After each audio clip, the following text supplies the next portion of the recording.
nossa esperança, eu quero te convidar a abrir a sua Bíblia em Romanos 10, depois a gente vai para 1 João e finalizar em Mateus, mas Romanos 10,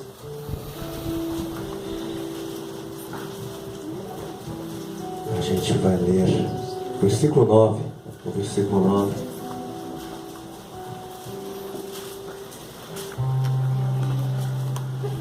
E a gente lê que se você confessar com a sua boca que Jesus é o Senhor e crer em seu coração que Deus o ressuscitou dentre os mortos, será salvo. 1 João capítulo 2, versículo 23. 1 João capítulo 2, versículo 23, e ali a gente lê na palavra do Senhor que todo o que nega o Filho também não tem o Pai. Quem confessa publicamente o Filho tem também o Pai. E finalmente ali em Mateus capítulo 7, versículo 21, o Senhor Jesus veio a dizer, ali no momento do sermão do monte, que nem todo aquele que me diz Senhor, Senhor entrará no reino dos céus, mas apenas aquele que faz a vontade de meu Pai que está nos céus.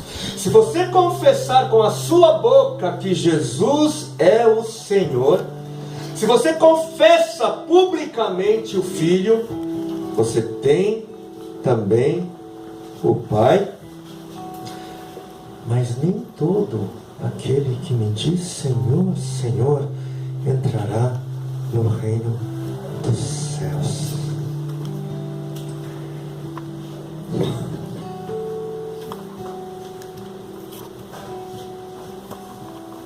Nessa manhã, Senhor, pedimos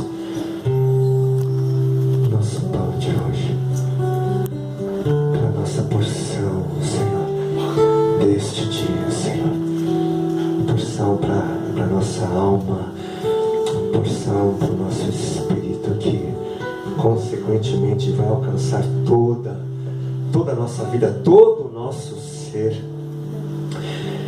Pedimos ouvidos para ouvir, uma mente para apreender, o coração para receber a Tua palavra, a Tua voz, que é vida, que é eternidade, é ressurreição, é gozo, é alegria, é liberdade. Sim, é correção, mas para a vida. Faz assim, Senhor, em nome de Cristo Jesus e para a glória de Cristo Jesus, Pai. Amém. Amém. Amém. Amém.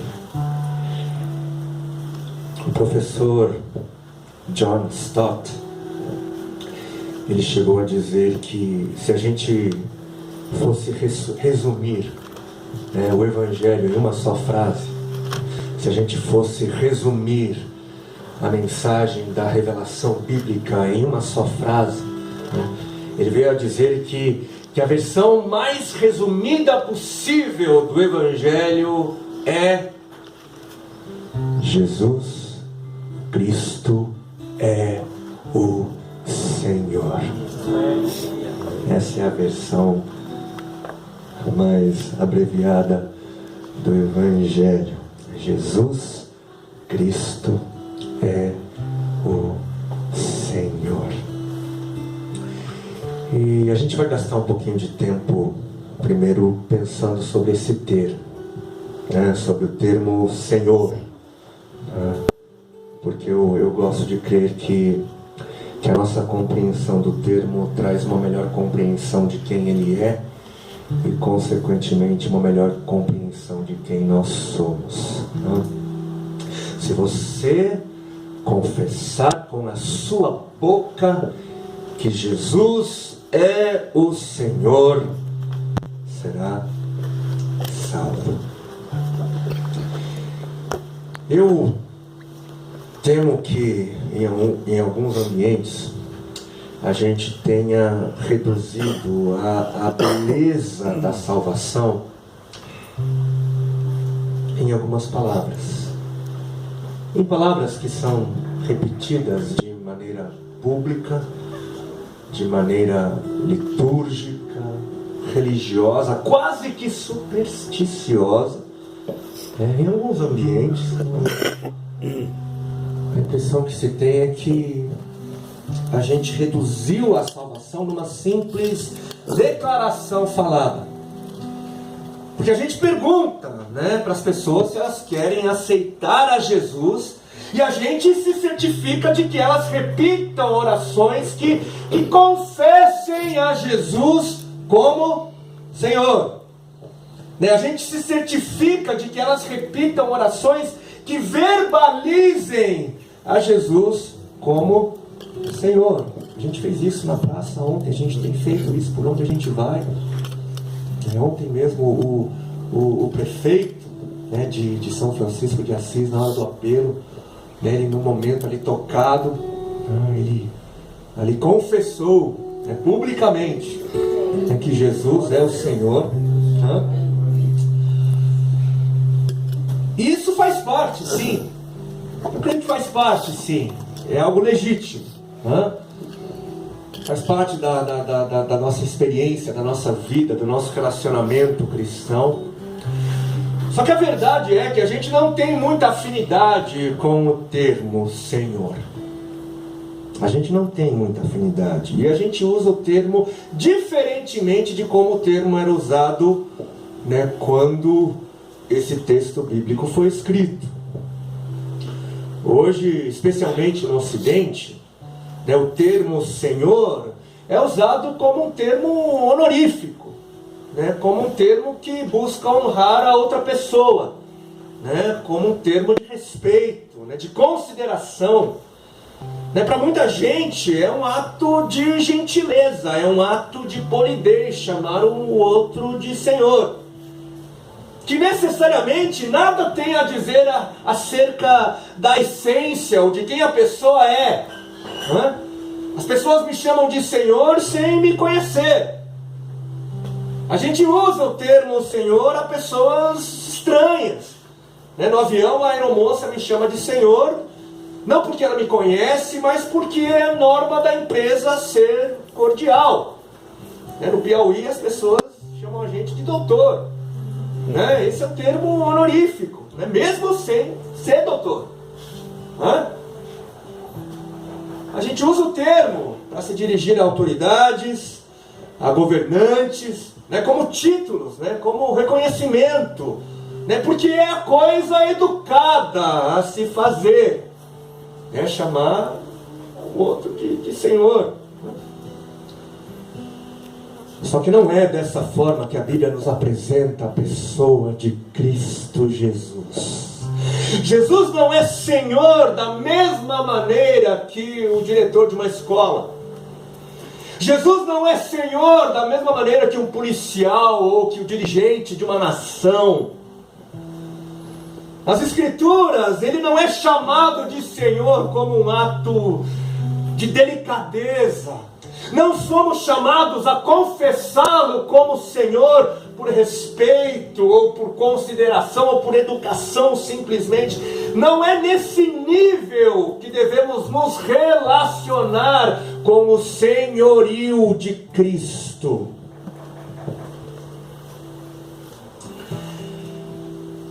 Nós somos uma geração aversa, uma geração que tem aversão a figuras de autoridade. A gente não gosta dessas figuras.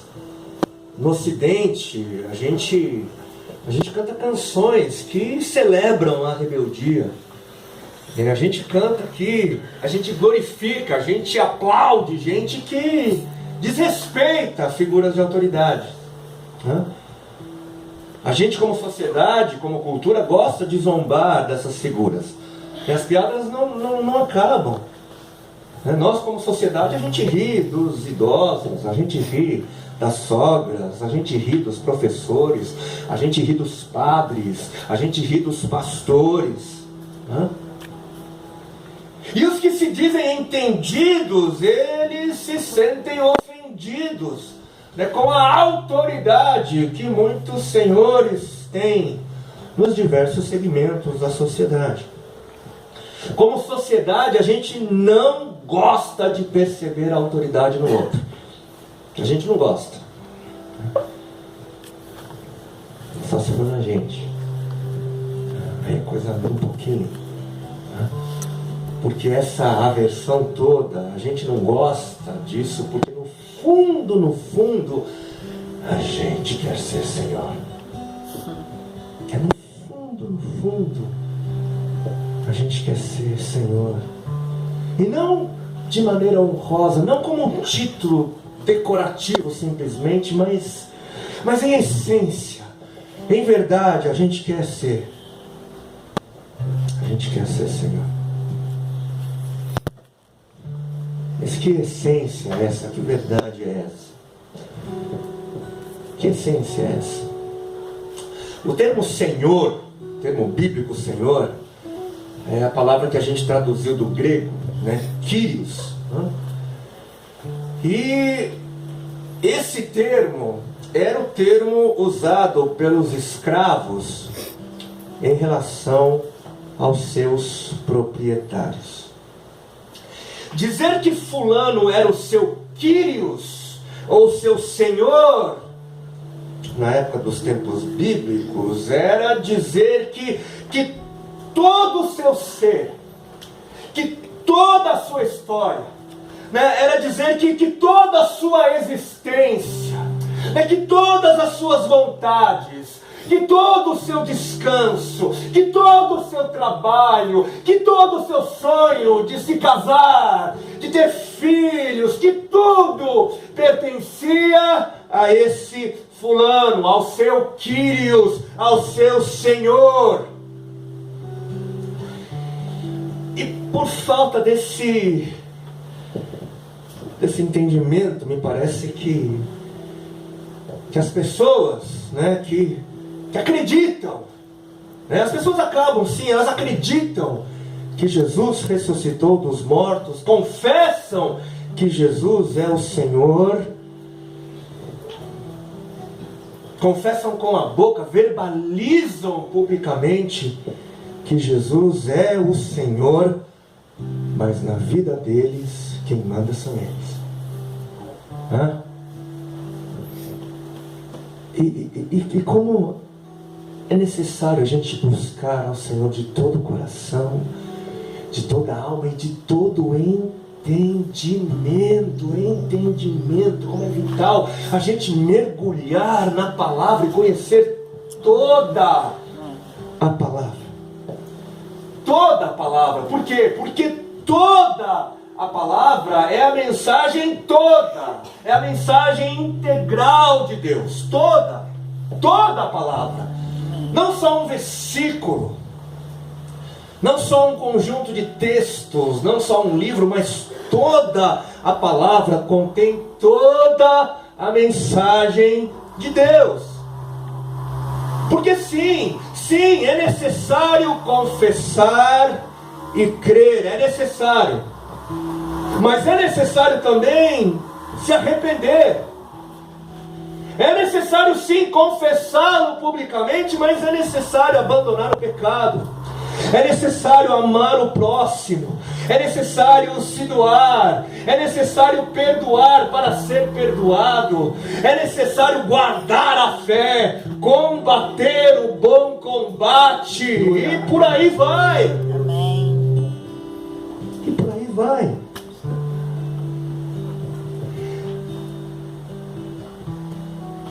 E algo que é importante sim a gente saber E alguns não têm percebido isso, é que a Bíblia, ela foi escrita primeiro para as pessoas de sua época. Ou seja, quando os autores inspirados pelo Senhor escreveram os livros ou as cartas da Bíblia, eles escreveram como quem escreve a pessoas do seu próprio tempo. Por quê? Para que houvesse compreensão, para que houvesse comunicação.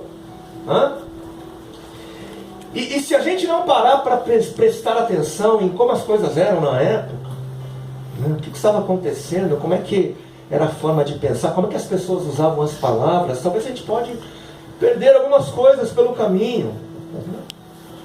Porque, como a gente leu ali no início, quando a Bíblia ela vai nos dizer que a confissão pública é uma forma de provar a nossa fé em Jesus, é muito importante a gente entender o que isso significou, como é que isso soou para as pessoas que primeiro ouviram, para as pessoas que primeiro leram isso. Como assim, se com a tua boca confessares ao Senhor Jesus, serás salvo? E mais uma vez, a palavra aqui usada, a palavra Kyrios do grego, e essa palavra era a palavra usada para se referir ao imperador romano, de Roma. Esse termo era usado para se dirigir ao imperador de quase aquele todo mundo, antigo. E ele era o que? Ele era considerado um deus.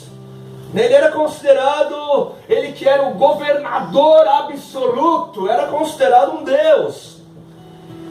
Kyrios, ou César, o Caesar, ou Senhor, era o título que pertencia ao imperador de todos aqueles que eram subjugados pelo poderoso Império Romano.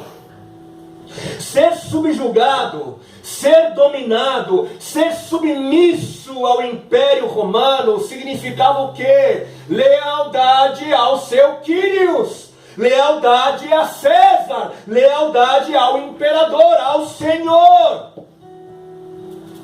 E na época do apóstolo Paulo, autor de Romanos, o Kyrios, ou César, de todos, era o temido e sanguinário Nero, que inclusive assassinou o apóstolo Paulo e perseguiu ferozmente a igreja cristã.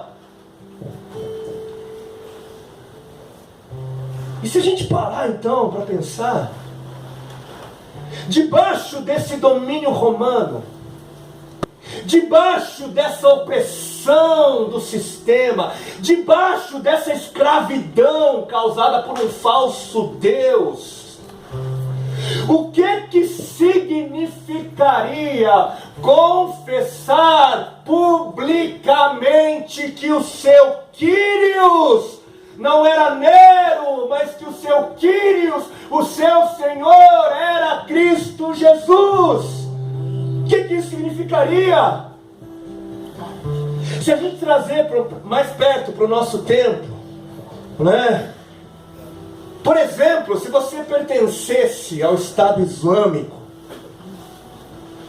se você hoje convivesse ali naquele sistema do ISIS, o que significaria ali, naquele ambiente, se levantar e dizer: o meu Senhor, o Senhor da minha vida é Jesus Cristo? Morte.